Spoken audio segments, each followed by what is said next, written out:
Guess who didn't hit the record button for the first day? It's me. I have big brain syndrome.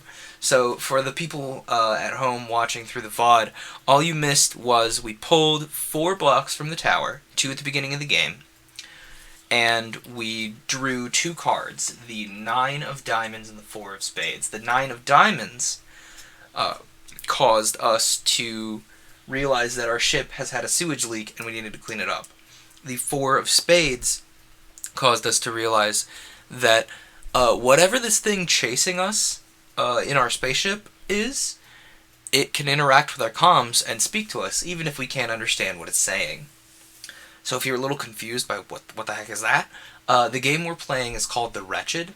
It's a single-player tabletop RPG, and it essentially is just a storytelling framework where you roll a die, you get X amount of items to do in a day, and sometimes it tells you to pull from the tower, sometimes it doesn't. And pulling from the tower, if the tower falls over, the story ends. The ship explodes and we die. That's it. But there is a way out. Either we can successfully set off the comms beacon, which I think requires a certain card and then a lot of luck, or we can solve it the other way, which is escaping the beast, which theoretically could also happen. If we draw every card here without, or rather, if we draw through the whole deck and we know the last however many cards in the deck are the kings that would end the game, then we escape, and we're good, I think. Don't quote me on that one. But anyway, storytelling. So we need to record our log for day 2. Day 2, upon the wretched, pursued by a strange, foul beast. The flight engineer, me, Glacier, I'm reporting. Today, thankfully, it wasn't nearly as bad as day 1. Rather than, losing our entire crew and being unsure if the ship itself could even continue its journey. Just rather than that, we just had the sewage silo explode, and the creature tried to talk to us, even though we didn't know it could access the comms before. I'm really glad we couldn't understand the thing, because I'm sure it would have really psyched me out even more. So then we begin day 3. We roll our die. That's a 4. Okay, so we draw 4 cards. 1, 2, 3, 4. First, we draw the Queen of Clubs. Now, clubs in this game mean that we're reminded of the crew we lost. So, what about the crew is going to come to mind here when we pull the Queen of Clubs? We spend a day clearing bodies out of a small room that we intend to hole up in if the creature gets aboard again. What was its purpose before this happened? Why were there so many people here when the creature came? I think that we have been avoiding the cafeteria. I think the creature burst in on the mess hall when we were having some sort of communal meal, and as someone who eats pretty quickly, it was easier to get out of there. It was easier to get out of there fast than some of our more slow, imbibing former crewmates. It takes a heavy toll upon us as we recognize that all these crewmates, all of our former crewmates are gone to this plane. We toss them out of the airlock in a space burial, and it weighs heavy on our mind that now all of our meals are alone. Next is the 4 of Clubs. We apparently have the crew on our mind. Before the creature came, you were in the very early stages of pursuing a relationship with another member of the crew. What was the last thing you said to them? And why do you regret it? I think the last thing that I said to this person that I was becoming very close with was run. I told them to run and ran. I didn't take them with me. I thought of my own survival first, and that weighs heavy upon my mind, as almost as much as the death of so many of my crew members. The fact that I had acted in my own self-preservation before someone that I had grown very fond of hurts me. And so we draw the Two of Hearts, and remember that the heart cards tend to mean good things. We've found resources. We've made progress toward a goal. The water purification system still works, but it's noticeably less efficient. What does it feel like to drink water that smells faintly of ammonia? Oh dear. Just because the card deals with resources doesn't mean it deals with resources in a positive way. This drives home the fact that we're in a tin can, floating around space with potentially failing life support systems. If any leg of our life support fails, we are dying, and we're dying slowly. And we think of that every time we drink, hopefully quickly, the slightly pea-scented water. And really wish they did equip these with easier to fix filters. That was a good excuse to drink water, by the way. Finally, the Two of Clubs. It tells us that... How do things go here? You found the journal of one of your crewmates. What thing from home were they missing the most? I think this was formerly a Lightspeed freighter, and so we were in slip for long, long periods of time, and as such, entirely isolated while we were in faster than light speed. And this person's journal is full of entries bemoaning the terrible singing voices of the people on board, and the fact that hearing the space shanties means that they can't contact their family until we've finally stopped making lightspeed jumps. And they're very upset about it, and it kind of gets to us because we realize that if we're going to try and make lightspeed jumps, we're the only person doing it, and keeping time with just yourself is a lot harder than keeping time with a crew. Okay, that's day 3 aboard the Wretched, as the only remaining engineer, Glacier, and we remember that our day was kind of packed today. We remember that we had to spend some time entombing our former crewmates in the vast depths of space, and we feel the lurking fingers of death upon our own neck. It's kind of terrifying. And then we realize that that was not the only thing that we lost in losing the crew. We also lost a potential relationship, and we lost it in a very difficult to parse way. And speaking of losing things, the water is degrading in quality, and we hope that it's going to hold out for just long enough. And finally, we remember that space travel is often a communal effort, much like the sea travel that was its predecessor. And communal efforts by yourself are a difficult thing to handle. So we'll move on to day 4. Only one action today.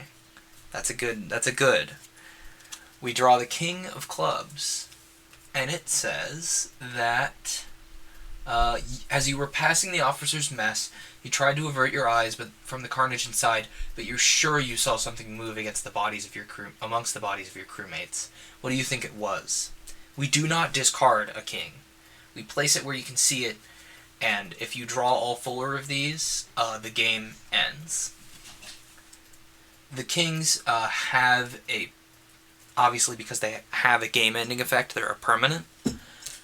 It's kind of unfortunate we've drawn it this early, but as we pass the smaller officer's mess, we see amongst the carnage a twitch of muscle, and a flash crosses our eyes, and we hope and pray that what we just saw, what we just experienced, was just infrasound.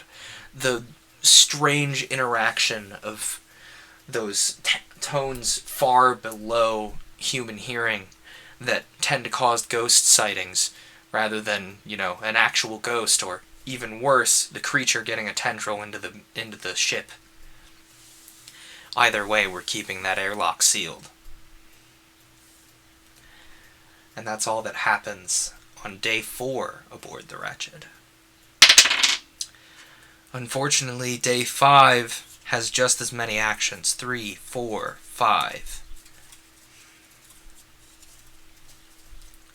First is the 3 of clubs, which causes... You had to use someone else's ID to access the ship, an area of the ship normally forbidden to you. Whose ID was it, and what were you doing there? We realized that as a technical engineer, we were not allowed aboard the bridge except in cases of mechanical necessity, and as such, we would normally have to have a higher-up's clearance, so we'd borrow their badge to get into the bridge. And we needed to get into the bridge, obviously, to handle navigation, since the automatic navigation has kind of led us into a bit of a, problem. So we crack open the access to the bridge with one of the few officers who was not in the mess. Let's say Charles Downey is his name. And we use Charles's ID to get into the bridge, and the bridge is confusing. It's nonsensical. Even as an engineer, we really only understand the theoretics of what these buttons do. We don't understand how to use them actively, and it's kind of a pain in the neck. And you hope that all the wrangling you did in the bridge doesn't cause more problems than it solves. Next, we draw the 6 of Hearts. And with the 6 of Hearts, we scroll. The 6 of Hearts. Your scanners keep showing a large object that periodically disappears from the screen, only to show up a few hours later. Is there something out there, or is there a glitch? We didn't think we interacted with the radar controls, but it's entirely possible that that moment when we tripped in the bridge and a hand slammed down on a button that you couldn't tell what it did, and the button was too damaged to figure out what the label said anymore, it could have been some sort of radar intermittence thing in order to, save power or something, and you're really hoping that it's the radar intermittence that's pinging over there instead of, the menacing creature breathing down the collective neck of the entire spaceship. We draw another card, and it's the 8 of Spades. The 8 of Spades, traditionally spades are a negative card, and this game leans into that. Despite the thick hull of the ship separating you from the creature outside, you know when it is near your section of the ship. How? Pull from the tower. In a desperate panic, when we see the radar flashing again, we slam the large button and find that, yes, it was the radar intermittence button. Bad news, though. That means we know exactly where the creature is at all times, and that information is terrifying. Sure, it gives us an idea of what part of the ship to avoid, but that's not always a good thing. The 10 of Clubs. The 10 of Clubs, what does it do?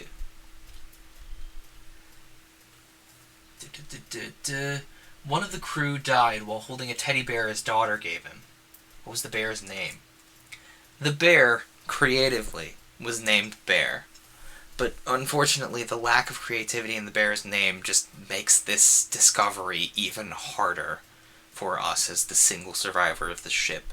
Because we know that when this journey left, this child was small enough to only conceptualize the bear as a bear. It doesn't have a name because it's named Bear.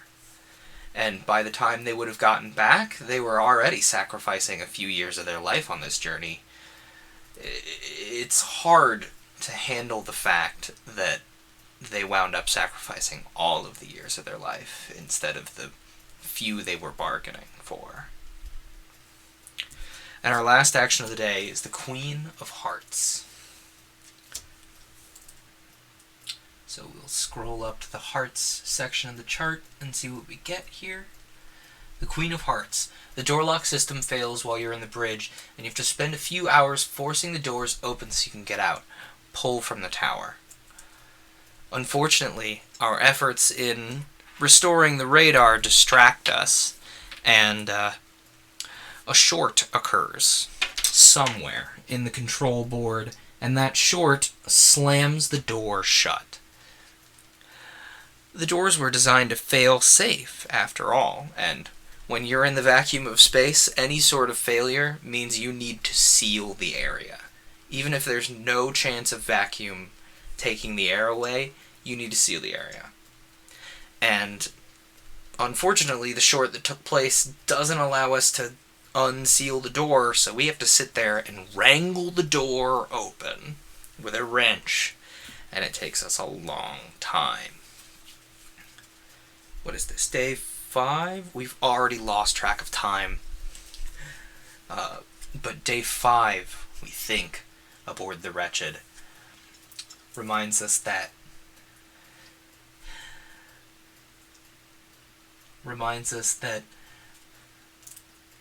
sometimes bureaucracy is comforting. And it also reminds us that... What does it remind us of? We struggle to remember for a moment. It reminds us that surety is not always a positive thing, at least when there's a boogeyman outside your door. And it also, the 8 of Spades reminds us that knowing where things are really sucks sometimes. Especially when we've got multiple ways to know exactly where death is breathing down our neck. And we also... the 10 of Clubs, it reminds us that while we're all selling small amounts of time, we hope to never sell the full Monty, so to speak. And finally, the Queen of Hearts reminds us once again that we are in space. We're not built for this as a species. We're not designed to be in the vacuum of space. We're designed to be on a planet with gravity and air, and we are tenuously holding on to our grasp of this little patch of place where we can live. And so we move on to the next day, day 6, and find that it's another packed day. We have 6 actions to take. 3, 4, 5, hang on, 1, 2, 3, 4, 5, 6 cards. Let's take our actions for the day. Day 6, the 3 of Spades.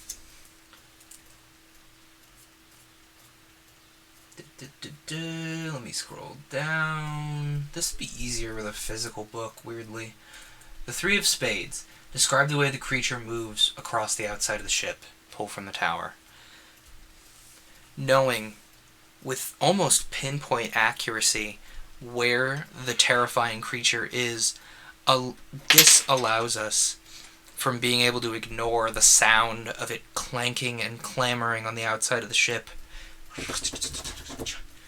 The chitinous talons upon its feet, its many, many terrifying feet, as it skitters across the ship, strikes a terror into our soul, a familiar one of a spider you can't see, one of the horror of watching many, many centipedes descend upon a moldy log in search of sustenance, that horror that sometimes things smaller than you can be just as deadly. And we draw the 9 of hearts. The 9 of hearts.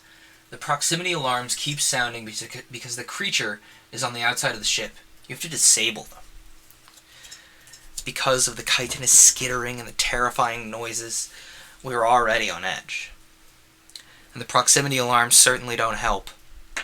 And we cross our fingers and say a little prayer to whoever or whatever's listening that the proximity alarms being off doesn't make us into some sort of space-age Titanic. But the stress still kind of gets to us. And the next action is the 10 of spades. Just what does that do? Let's find out. Scroll, scroll, scroll. Hi, I would like to scroll down. Thank you. Little further. 10 of spades. You find something left behind by the creature. Blood or a body part or something you can't quite explain. Describe it. The creature occupying our thoughts in such a major way is bad enough. But then we remember that it also... not doing that one, never mind. That it also occupies our living space. And, well, it used to occupy our living space. At least we hope that the single section of this large centipedal entity isn't sentient all on its own, that we've not created some sort of chestburster scenario where there's a single piece of it and it's gonna... and we keep an eye on it. It comes with us everywhere. Because we're terrified that whatever this thing is, it's better at living than we are. Next up is the 5 of diamonds. What does that do? Let's find out.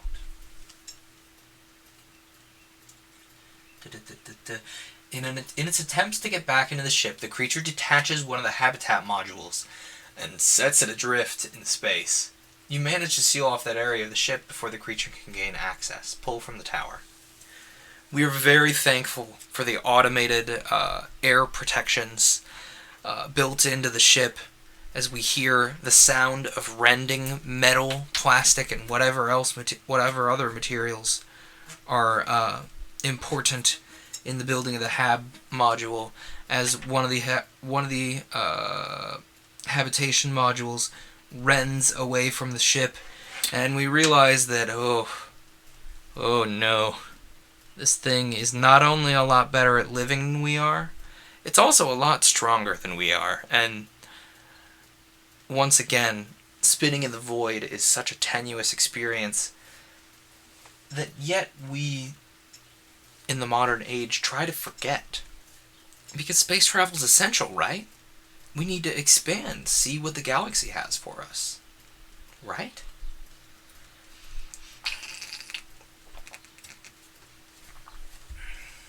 And our next action is the 9 of spades. Which does... You find yourself muttering a short phrase over and over again like a catechism. What is it? We pull from the tower. Unfortunately, those space shanties are coming back to bite us in the butt. Because we have a single line stuck in our head. What will you do with a drunken sailor? What will you do with a drunken sailor? What will you do with a drunken sailor early in the morning?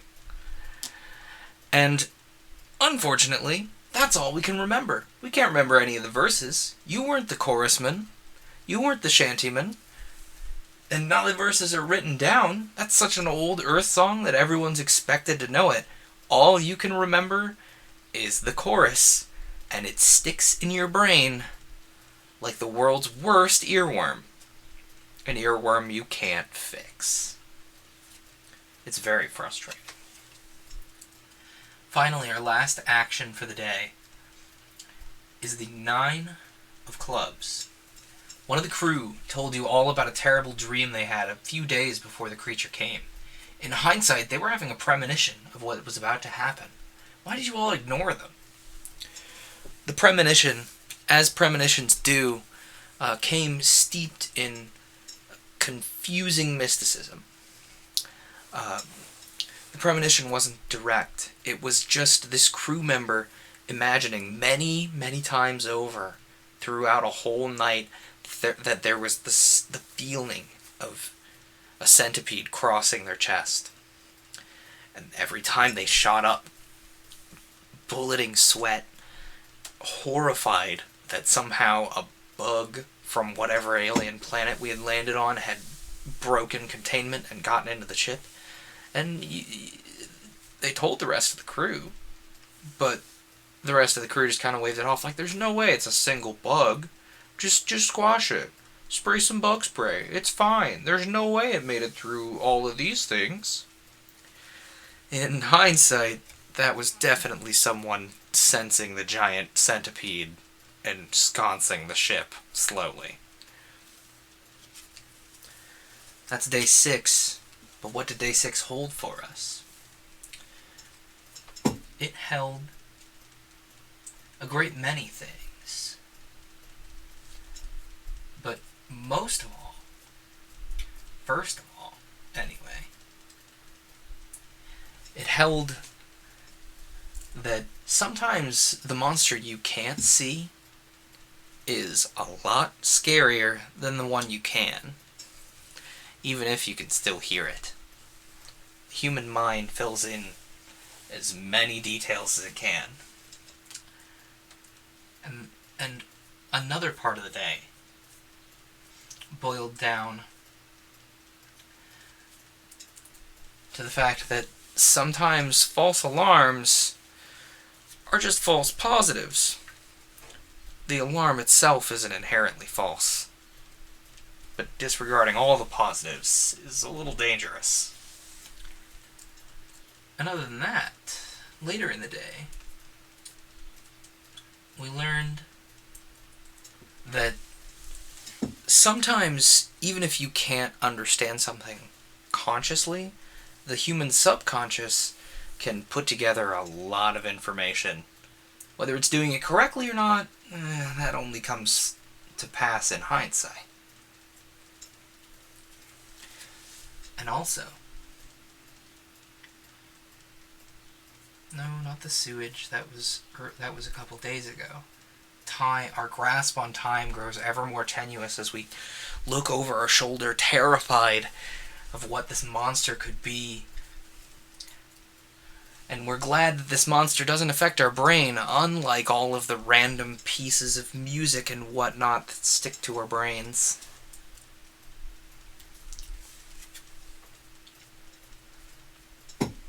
And the 5 of Diamonds reminds us that even despite all our advancements, sometimes we're small. We're weak, and that is terrifying. And lastly,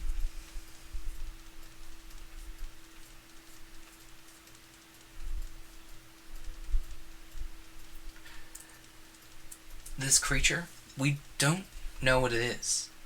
We have an assumption based on what it looks like, what it acts like, but we don't know what it is in actuality. We don't know what it can do. We don't know why it's here. Is it hungry? Does it hunt for the fun of it? We're not sure.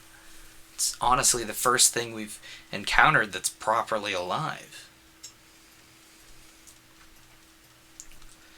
Moving on to day 7. We have 2 actions. And they're very lucky actions indeed. 2 aces. Now, For those of you unfamiliar with the game, aces are very good things. Aces are essentially the inverse of the negative king card. And one of these aces, I think, opens our escape route. Let's deal with the ace of diamonds first. The ace of diamonds. After a short but terrifying extravehicular activity, you managed to boost the range of the Wretched's antenna. How did you ensure that the creature would not attack you while you're outside the ship? Thankfully, keeping an eye on that little piece of chitinous mass that someone had hewn off of the being, it helped us. It helped us in a major way, because whatever chunk they hunked off of there, it must have been filled with this creature's waste.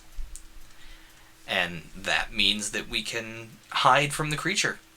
The creature doesn't acknowledge its waste because it never runs into it. It's a void. It lives in the void, so it doesn't have to keep track of whatever it leaves behind. That's space's job. Pull from the tower and do not discard this card. Put it to one side that you will remember you've drawn it. When the distress beacon is active, a roll of 5 or 6 is sufficient to remove a token from it. So we'll come back to the distress beacon. It's important. But just know that when we roll for distress beacon, it's a 5 or a 6 now. So long as I don't knock over the tower in trying to remove a piece.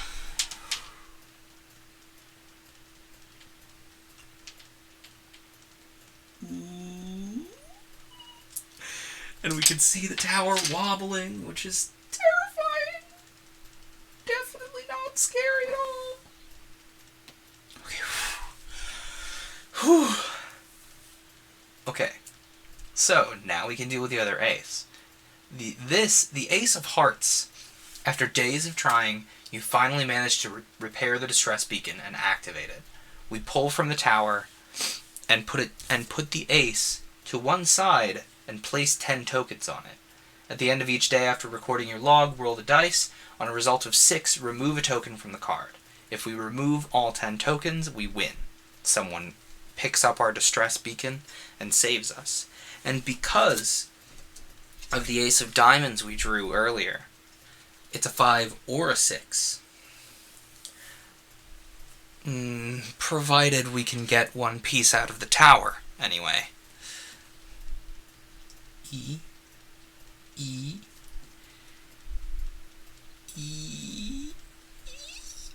creak.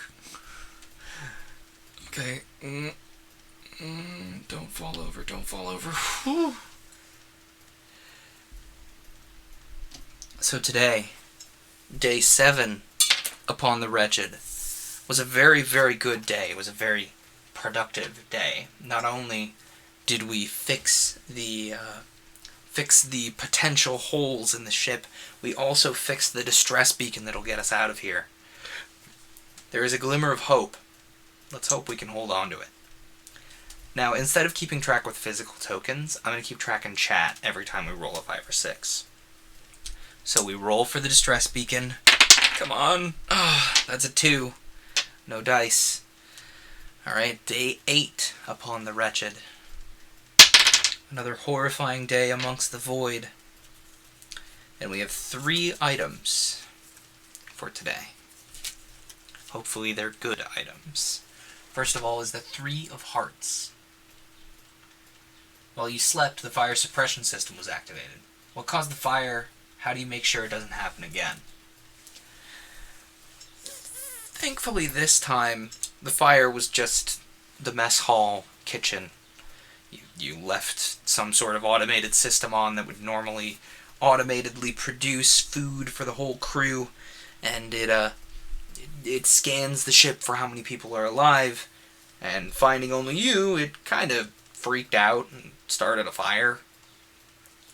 Thankfully the fire suppression system put it out, but you do wake up kind of moist, annoyed, not hoping that whatever is in this fire suppressant, it's not toxic.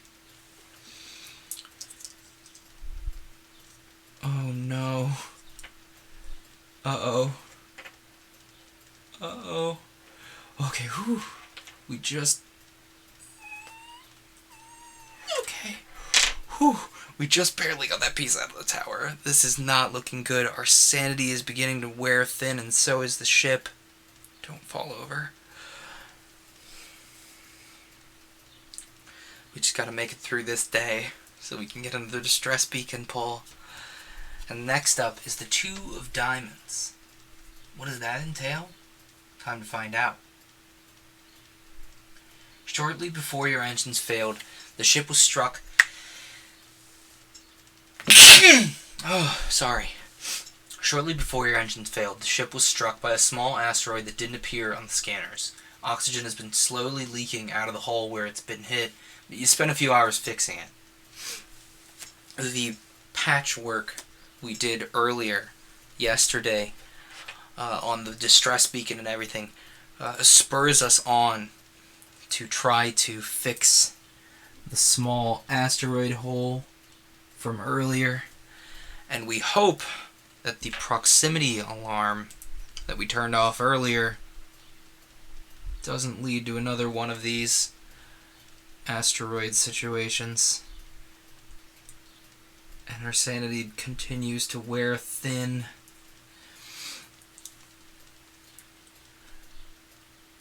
And we're just scarcely able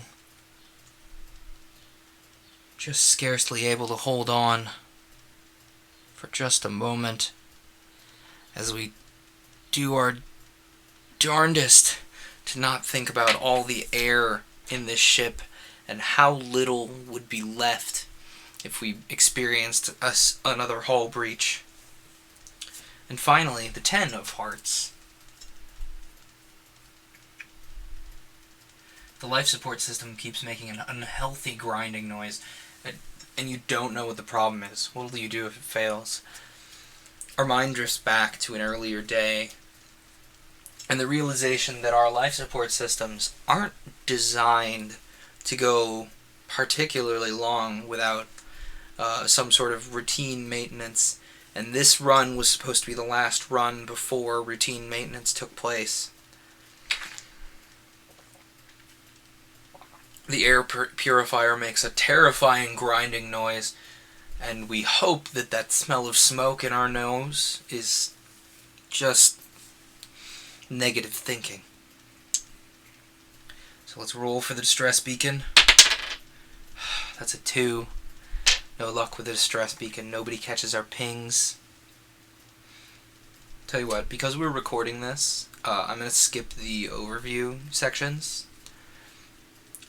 If you want to remember day 8 amongst the wreckage of the Wretched, just jump back a little bit. I'll put timestamps in the description. We'll move on to day 9. And we have 3 cards. Let's hope none of them are tower pulls, because the tower is looking a little sus. Alright, 3 cards. First card, the 5 of Hearts. The 5 of Hearts, what does it do? You've been finding it harder and harder to catch your breath, and eventually it dawned on you that the oxygen system had shut itself off. You fixed it, but what caused it to break? The grinding from earlier, it weighs upon our mind, and we don't catch the terrifying, invisible hand of carbon monoxide inserting itself into our lungs until it's almost too late, and we just barely fix the oxygen scrubber in time. It takes a toll on our health. Our cheeks are permanently dyed a little bit red, as if we've had quite a bit too much to drink. And it's hard to form thoughts sometimes. Next up is the King of Hearts. Oh, that's not a good sign. You hear a skittering, scraping sound in the air vents, and you fear the creature, or something else maybe, has gotten aboard the ship. How will you make sure you do not? How will you make sure you don't attract its attention?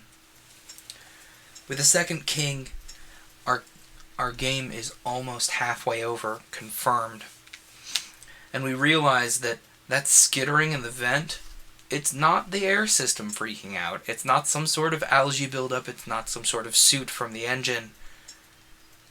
It could be the creature.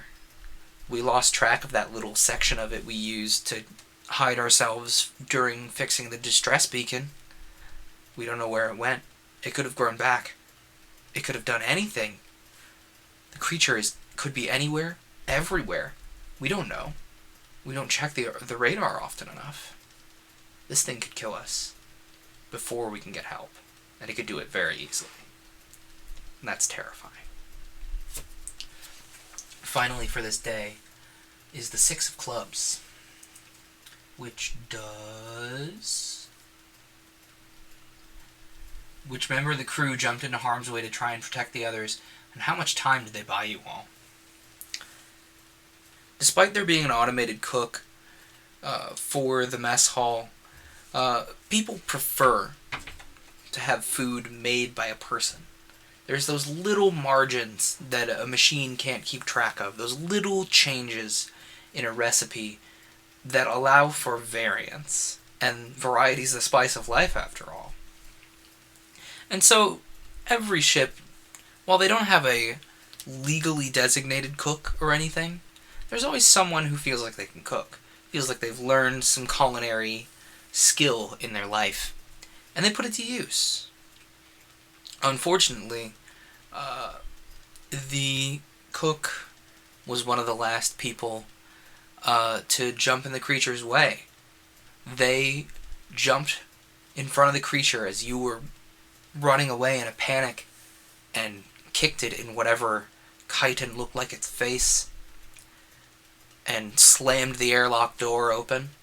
You got out of there before the atmosphere vented, but the cook didn't. They were sucked out with whatever that thing is, and they're many thousands of miles behind the ship now.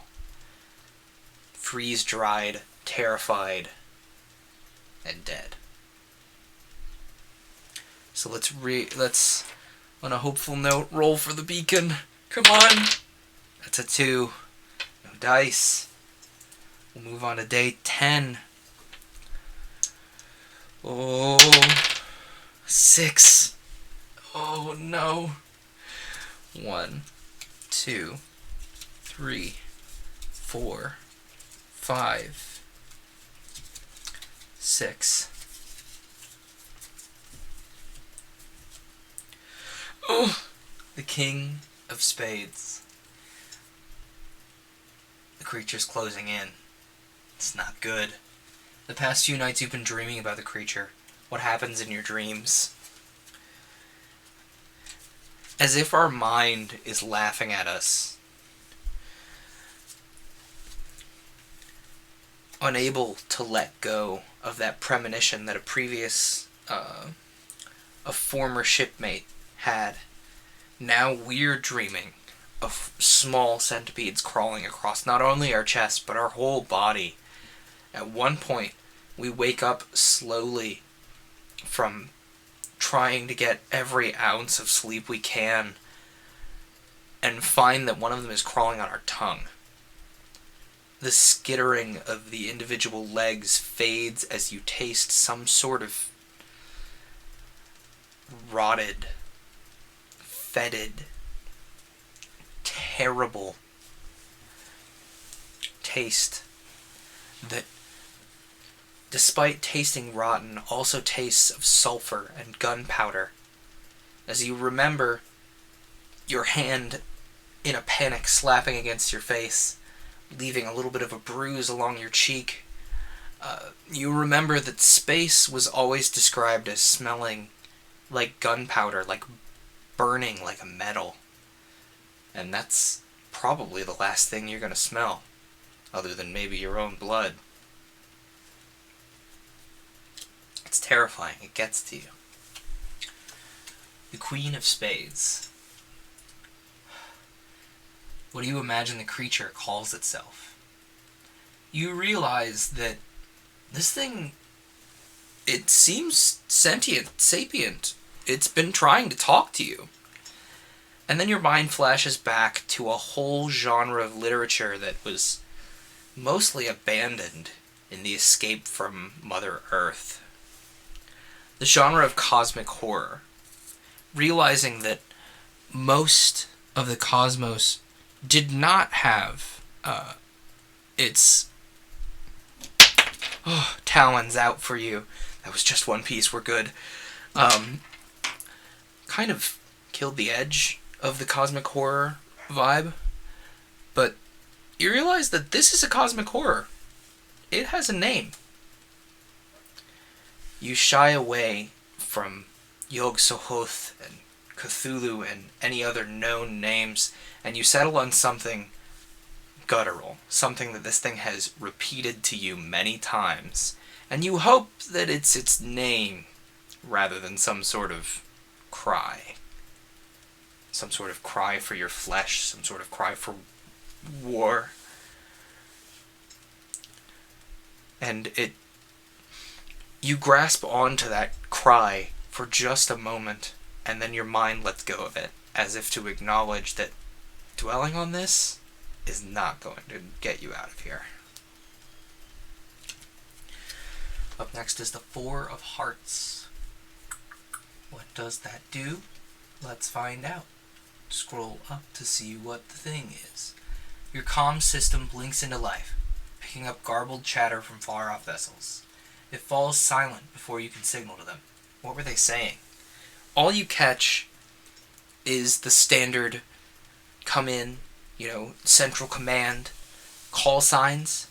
That's all you really catch. And it's garbled enough that it startles you out of your name reverie from just a moment ago. And you worry that the creature had gotten into the comms again. By the time you realize that it's your fellow humans trying to get a hold of you, it's too late to try and settle yourself. Ooh, aces are usually a good thing, but at least in this game. But drawing the ace of spades always makes my gut drop. I don't know. It's a malfactorous portent in many cultures, and that gets to me. Anyway, Ace of Spades. You find a way to distract the creatures from its attempts to gain access to the ship. If you've previously drawn the King of Spades, you may shuffle it back into the deck. We have drawn the King of Spades before, thankfully. And so we'll put it on the top and shuffle. We realize that the HAB unit that it tore off before, that airlock door that it slammed down to try and protect our Atmo, it's not exactly a hardy holder or anything. So we just spend the better part of the day reinforcing that area with whatever and however we can.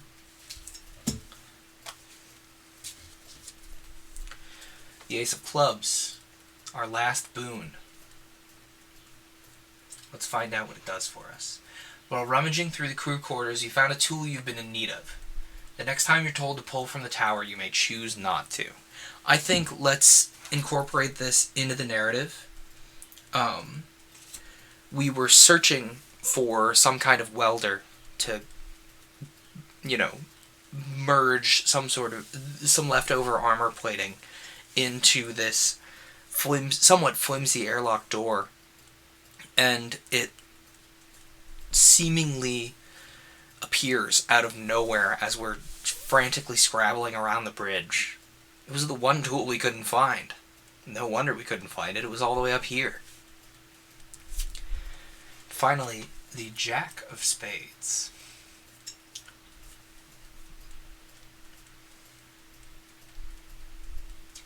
The creature can survive out in the cold black of space, where nothing should be able to live. Is it coming into your territory to destroy you, or is it simply defending its domain? Pull from the tower. We once again realize that the creature can live where basically no other creature can. But that doesn't bother us very much. We just sealed the ship, didn't we? Let's roll for the beacon. Come on, beacon. 4. No dice. Alright, day 12 upon the Wretched. Our sanity is wearing thin, and it will only wear thinner as we have to draw 6 cards. 1, 2, 3, 4, 5, 6. The 7 of Spades. What does that do? Something happened to the lights when the creature was near your hiding place. What was it? We find the lights flickering in our hiding place, and it's not... we have to suppress the urge to ascribe some sort of horror movie mentality to the creature.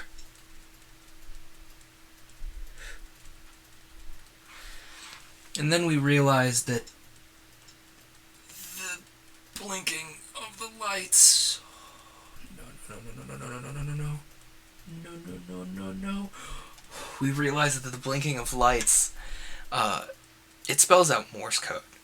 This thing's still trying to communicate with us. It has something to say,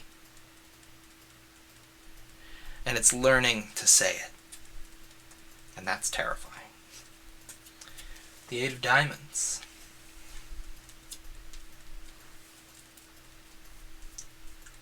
What does that do? Your gravity drive fails. It's a long, slow process, dragging yourself over to it with no gravity, and a long day fixing it, but you manage to get it back up and running.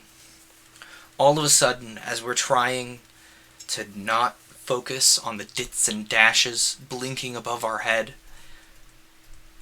we take a step and fly. We fly up where there is no more gravity, and we scrabble to try and find something to hold on to before we slam our heads into the ceiling of the hallway we're walking through, and we can't get it fast enough. Bang! We see stars in our eyes for a moment, shake them out, and hope that somebody got the license plate on the truck that just slammed into you. And then we realize we're alone. That realization we're alone, hitting us like the proverbial truck. And it's too much. We can't take it anymore. The loneliness, the isolation is too much. Isolated, terrified, and out of options. We hear the creature rending the hull of the ship, and we give in. No gravity means we can't... No gravity means we can't plant our feet to fight. Hardly any water means we've been getting slower every day. And the psychological toll that this monster has rent upon us is endless.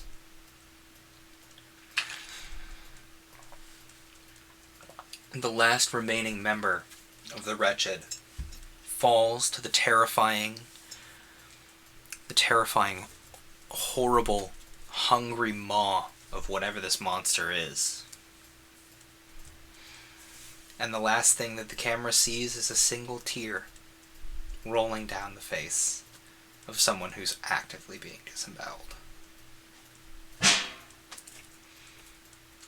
Okay, that got very heavy. Let's read the debrief. Take a moment. Breathe. Did you light the beacon? Did rescue come, snatching you away from a cold, lonely death? Or did the creature take you? Did you stare into its maw as it descended, one final victim to a nameless horror? You tried to repair the engines. You had hope that it could be done. Everything you knew about the situation you were in told you it could be done, but that was a lie. You've been telling a story during this game, but the story begins before you drew your first card. The rules in this book are a story, and they were told to you by an unreliable narrator. The human capacity for hope, and the desire to survive against all odds. There was never any hope of you repairing the ship. No matter how many tasks you completed, the engines were never going to fire again.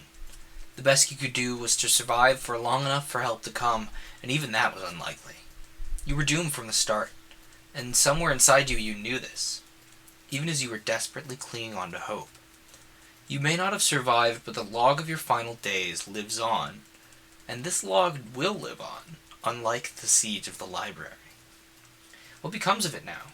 Will it be found by a salvage ship much like yours to serve as a warning for those intending to brave the cold depths of space? Do you pass it on to your rescuers, a chronicle of what you went through? Or is it lost forever, adrift in the black where no one can hear your words again? When you put down this game, what will become of what we did here? Well, unlike the engineer who was broadcasting these logs out into the depths of space, hoping that someone catches the stray emissions, we know where this will go. It'll go onto YouTube. It'll live until that service dies or the channel that I'm hosting it on dies. Unlike the siege of the Internet Archive, this story will remain told. You'll be able to go back, listen to every moment, as horrifying as it can be. As a thought exercise, let's look at the remaining tasks we would have had for the day. Let's say that we did not succumb right there. What would have been next? The Two of Spades. Today you felt like giving up, and you couldn't summon any energy, and your tasks weren't completed. Return any deck cards you haven't turned over to the deck and shuffle it, and pull from the tower. So that would mean that we would have shuffled all three of these face cards back into the deck. Now that King of Spades would have stepped us closer to the edge. Thankfully, I just picked up the deck. The final card we would have drawn was the King of Diamonds, so we would have had a potential way out. Theoretically, there were still two kings in the deck. As long as we could continue to pull from the tower, we would have had a chance to light the beacon, let the world know we were fighting an eldritch horror. But alas, the strength of one person is only so much. It's why humans form community, after all. We're a lot stronger together than we are by ourselves. Especially when we're telling stories. And that's what I really, really like about these single-player RPGs. They are designed to create a storytelling framework, even more so than a standard multiplayer tabletop game. They're designed to tell you a story, or get you to tell a story, and think about the way you interact with the world. A multiplayer tabletop game, it's not just about the story. Of course, story is a focus, especially in my opinion. You know, I play a lot of very story-heavy games. But it's not just about the stories you tell in a multiplayer tabletop game. It's also about, you know, experiencing other people's views, experiencing what other people want from a story, just experiencing being sociable, which is sometimes difficult in times such as these.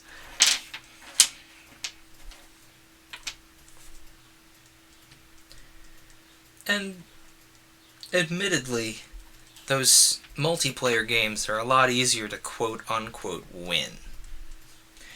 This one's a little dire, a little dreadful. And while that has its place, it leads to a lot of heavy streams. As much fun as this is, I don't want to do too many. I have to spread out each of these Wretched and Alone games, which is the system that this is. It's Wretched and Alone is what it's called. I have to spread these out because it gets really heavy. Anyway, I've put away the items here. I can move the computer back to where it belongs. Then we can have a little more typical end of the stream. how's everybody feeling? I know that was a very heavy story we were telling. It's very downcast, is a good way to put it.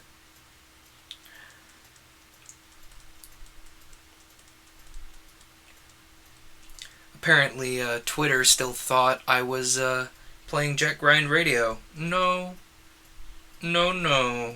Yesterday was Jet Grind Radio. Which, by the way, that comes out. The VOD on that comes out tomorrow, Saturday. Hopefully, this one will come out tomorrow, Saturday as well. I've got a lot more processing power for renders now, so I can get VODs out faster. Wow, I'm shocked the captions kept up with that. Anyway, I'm gonna end it here. That's it. That's all. If you all like the Wretched and Alone games, please let me know. I'm gonna try and spread them out because it's very